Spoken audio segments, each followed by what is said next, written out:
এটা কার গেঞ্জি পরেছো? কেন পরেছো? না বলো আগে কেন পরেছো? কেন পরেছো? তোমার ভালো লাগে পরতে?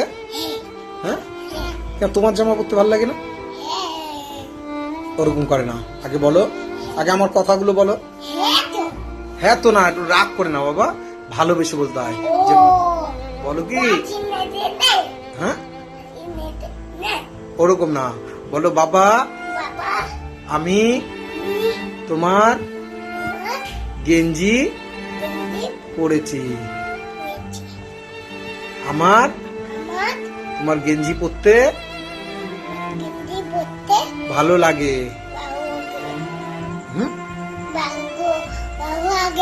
ভালো লাগে। তারপরে বলো দাদার গেঞ্জি পরতে ভালো লাগে। কি?